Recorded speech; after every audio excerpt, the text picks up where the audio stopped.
Welcome to the Tomb Kings versus the Dark Elves. Now, as tempting as it was to just show you 10 minutes of this,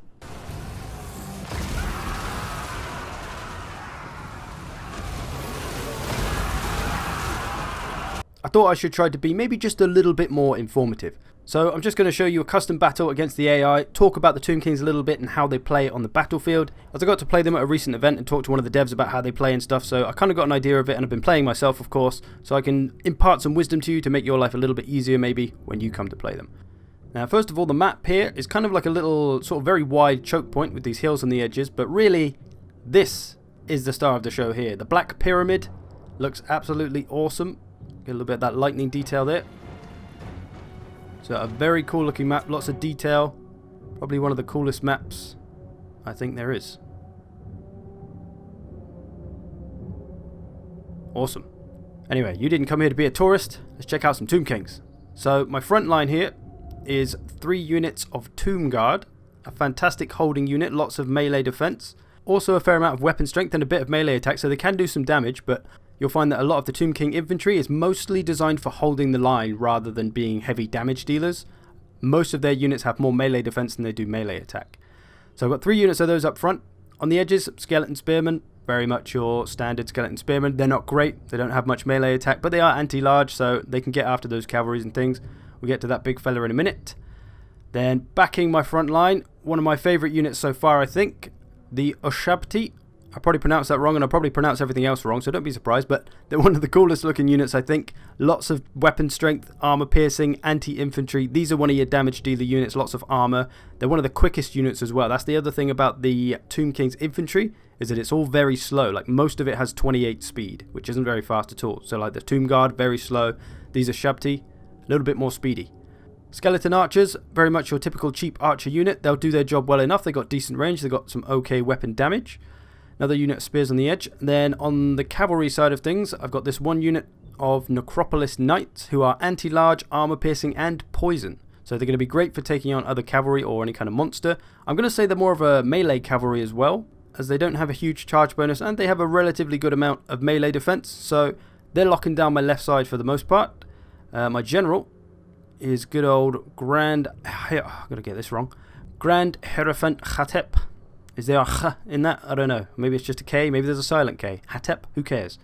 Now for another mouthful. Nakara Horseman. These are another melee cavalry actually. They can stay in combat. They're a light cavalry though, so they're going to be looking for those lighter targets. Then this big man. It's not even a man. It's basically a dragon ogre with a dodgy shadow. Look at it from above. He gets a good shot. Oh. No. Okay, we'll look at it from underneath. Then he has no shadow. As you can see, he is a formidable looking foe. And he's basically a dragon ogre. He's anti-large. He's armor piercing. He's going to destroy everything. So, enough of talking. Let's do some smashing. So I'm facing pretty much a balanced sort of Dark Elf army. Moving up on them here. So that would be my first point about the Tomb Kings to note, is that their infantry is more about holding than being damage dealers. So don't expect them to win the fight for you on pure damage alone. They're also going to need a fair amount of healing as well, because that's going to help them stay in the fight a bit longer. But generally they do hold the line really well, of course, because they don't rout like the vampires. They will stay in the fight until they crumble and disintegrate and die that way. So they're pretty much always going to hold the line, but how long for really depends on how well you look after them and how quickly you can get in the flanking attack. And their flanking attack is really one of their strongest things that it's really necessary for them to win. And the constructs, the things like the Ushabti and the Necro Sphinx, that Dragon Ogre thing, these are your flanking units. These are the ones you want to be getting around the back to disrupt their back line and to flank that front line and just sandwich them, hammer and anvil, whatever. Constructs play that role very well, as they are a hell of a lot faster than the infantry. Broken this cavalry on the right. Going to send my Ushabti around the flank here. Sending one of my other units in straight into these Black Ark Corsairs. Going to try to break them so we can get through the centre. Let's watch them a little bit.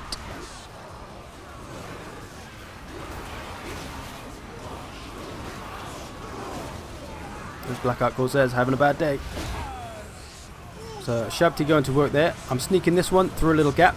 Looking to get some flanking on these Hargoneth Executioners, because like I say, Tomb Guard are going to have no chance against them in a straight up fight, so I need to flank them. There is some Blackguard of Naggarond around there, so I've got to keep an eye out for them, as I guess the Ushabti are classed as large, so Blackguard will have a fun time against them.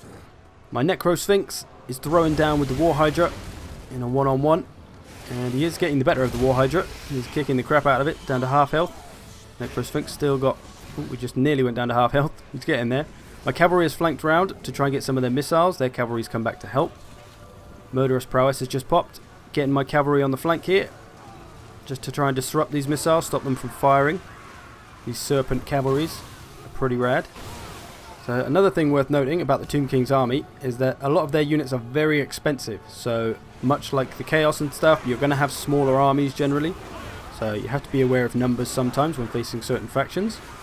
What else is there? Magic is a big part of this army. Like I mentioned earlier, regeneration and things, or keeping your front line buff, trying to keep them in the fight.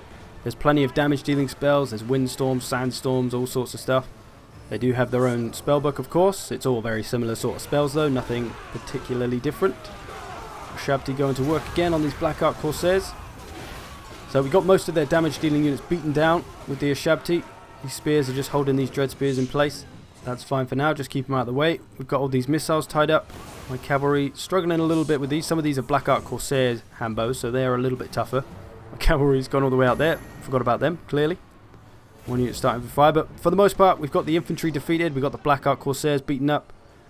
Getting this Hydra. It's hanging in there because it regenerates the damn Hydra. Need to try and get him dead, but Harganeth Executioners and Blackguards still around in this area, so once we get them dead, it should be pretty much plain sailing.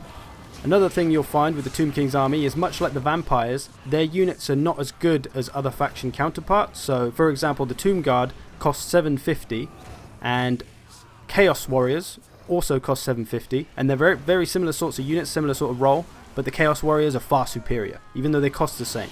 So it's that sort of thing. Your units are generally not as good as other faction counterparts, but with magic and stuff, they can be a lot better. The other thing to mention is this bar at the top, as you can see. It works kind of like Murderous Prowess. The more kills and stuff that happen, you fill up this bar. There's 3 different tiers. It gives you regeneration every time you reach a tier, and when you reach the top one as well, you get a free unit of a Shabti as well. So, a nice little mechanic. This battle pretty much ended up me having to chase off all the returning units, and Malekith held on, who pretty much routed nearly the rest of my army by himself, but we got him in the end, the little bastard.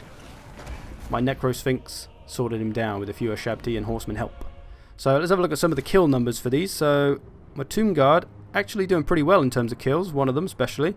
The other one's not doing too bad. My Horseman did fairly well. I think most of that was routing skirmishers that they killed though. General did really well. That must have been spells. I dropped a few sandstorm spells and things, so those spells are looking pretty powerful.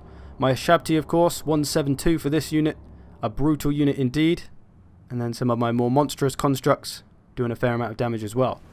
Last couple of things I found. The missile units of the Tomb Kings can actually be pretty powerful too. While the skeleton archers aren't up to much by themselves, there is some nice synergy you can do with some of the Lord abilities to make them more powerful, increase their damage.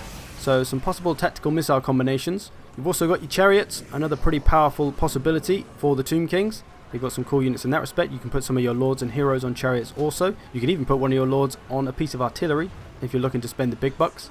But yeah, overall, if you've been looking forward to the Tomb Kings, I do not think you will be disappointed. They got some of the coolest units, and I'm about to get stuck into the campaign, so that should be awesome too.